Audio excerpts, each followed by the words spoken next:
Yeah.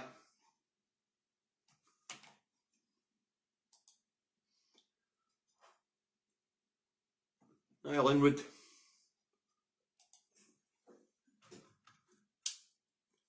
I'll get you up on the big screen, folks, and then we'll get into this.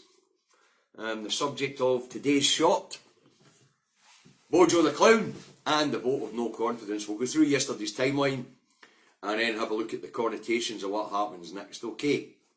So, hi everyone. Sorry there was no show this morning, but a family member needed my assistance, so I'm afraid I had to go and sort that out at short notice. The show's there, it was written, just never get round to it. So all I've done is pull out the extracts of what I was going to talk about Bojo the Clown, and that's what this short will be about. It'll be about Bojo the Clown. So hi everyone. It's Davy in his house, in his office, Salisbury. Weather's lovely. It's mainly cloudy, but 17 degrees, so no bad. That's the weather forecast for Salisbury, North Lanarkshire. So you want to know what the weather's like where you are? Look at your rain bloody windy. Alright, let's get this done. As you know, during the show yesterday morning, James Thomas Campbell joined us to let us know that the vote of the threshold had been reached for a vote of no confidence in Bojo. Okay, now what was interesting about that was the vote was called for the same day. It meant that they were already trying to manipulate the vote, so Bojo had prior warning over the weekend that it was coming. So the speed of it meant that Tory MPs didn't really get a chance to reflect on how they were going to vote. Right? So that's the first thing. The vote was being manipulated right for the minute that the letters came in. The speed of the vote was unprecedented, to be honest with you. Absolutely unprecedented. It normally takes a few days, a week or so. Normally the date would be set quite quickly, but probably a week or so in advance after the announcement. So yesterday, that was quite unusual to start with. Okay, now, only two, we'll get to that, alright. Now, right after the announcement was made, Bojo's anti-corruption Sir John Penrose resigns, stating that Bojo had clearly breached the ministerial code because the ministerial code talks about ministers having to lead with show leadership and lead with integrity. Now, John Penrose says that Bojo had failed on leadership. It was clearly stated in the Sue Gray report that he had clearly failed on leadership. That was a breach of the ministerial code all by itself, according to John Penrose. Okay, now,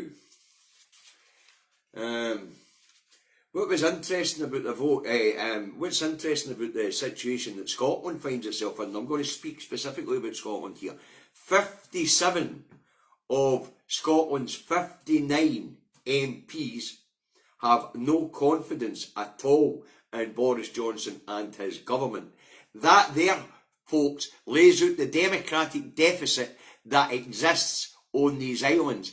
That in itself proves that we need independence.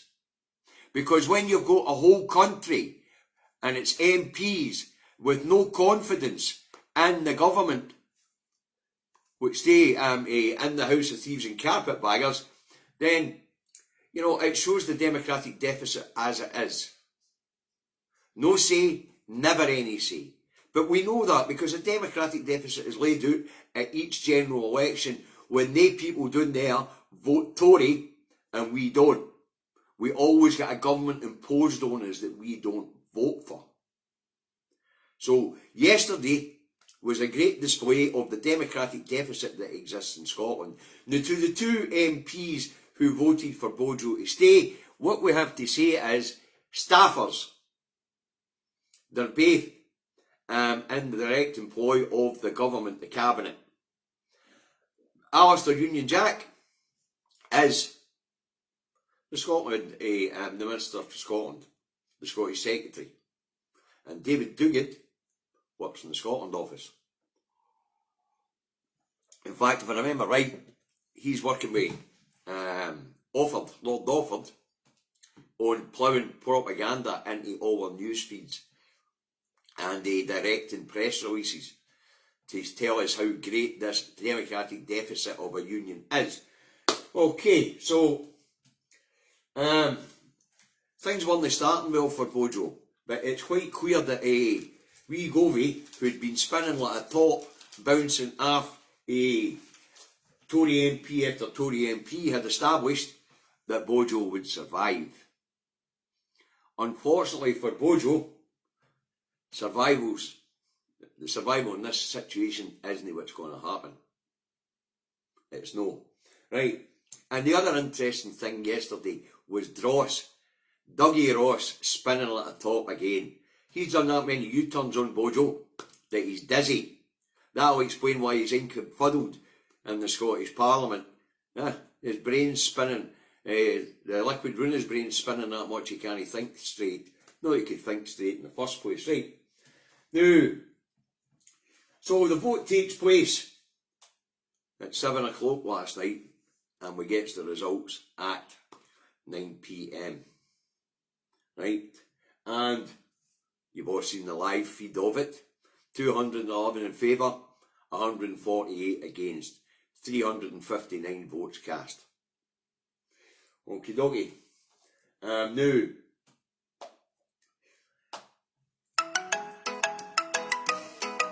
there's a bit people phoning me like a bloody live feed. Anyway, I'm just going to let it play out in case it cuts out.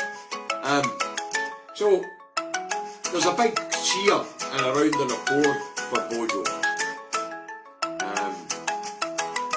A big cheer and a round of applause for Bojo by his staffers. What's going to be made quite clear here is Bojo survived because of people who are on the direct payroll of the cabinet office, right? So we're talking about 211 MPs who are parliamentary ministerial aides, junior ministers, that sort of thing, which is absolutely mind-blowing. The 211 of them have all got jobs in the different departments, but that's the way it is. So Bojo's kept in place by staffers. His majority, he was only 39, because you've got to take the cabinet out the couldn't. So he's got a majority of 39, 148 his backbenchers, 41% of the cabinet, 41% of the cabinet, 41% of the parliamentary Conservative Party have no support for Bojo. None. And they're all the backbenchers. Now what happens now is that if they dig in, the 148 MPs, then Bojo's a dead duck, a lame duck Prime Minister, because he won't be able to get any legislation through the Parliament, because those 148 MPs will vote down anything that Bojo tries to do, just out of badness. Know that they don't agree with some of the policies introducing. Although I have to say it was interesting listening to their MPs yesterday. I mean, a lot of what their objection to Bojo was based on policy, like the Rwanda carry-on. It was interesting to hear that they were disappointed in this policy, that policy, this policy. Even one talking about the Queen's speech being a total bag of nonsense. And they so open to interpretation that they could do whatever they bloody well like. But as I say, when we get to the connotations and the problems facing Bojo going forward, because he might have scraped by yesterday, but he by no means is this over. You know, 148 of them are not happy, and there's a couple of ways that he can still be booted out of the office. And if they 148 of them, who were mainly, to be honest with you, established Conservative MPs, you know, if they get it up their humph that he has to go and they've got no other way to shift him, there could well be a parliamentary-wide vote of no confidence in the government to trigger a general election. Bojo could also himself trigger a general election if he feels that the Conservative Party are going to soldier on without him, because you know how egotistic he is. He might actually want to drag them all down with him and call a general election. So, Bojo's not out the woods yet, and of course there's always the Privilege Committee to report. I think it's reporting in August. That could be October. I didn't look it up prior to starting, to be honest with you. Now, on the press calls after the vote, Bojo was claiming a clear victory But as I say, those 148, if they dig in, Bojo's a lame duck because he can't pass legislation. It could even come to a parliamentary vote of no confidence, triggering a general election, or Bojo himself could go back to the electorate looking for a mandate, and he might call an election. There's the other side of it and all. I mean, does Bojo really want to carry on? I mean, they've made an arse of Brexit. The economy's in free fall. The asset strippers are stripping the shit out of the UK at the moment. We've got rampant profiteering, that's what I mean by asset strippers. And the disaster capitalists in the Tory party are making a bloody fortune. But do they really want to have to deal with the mess?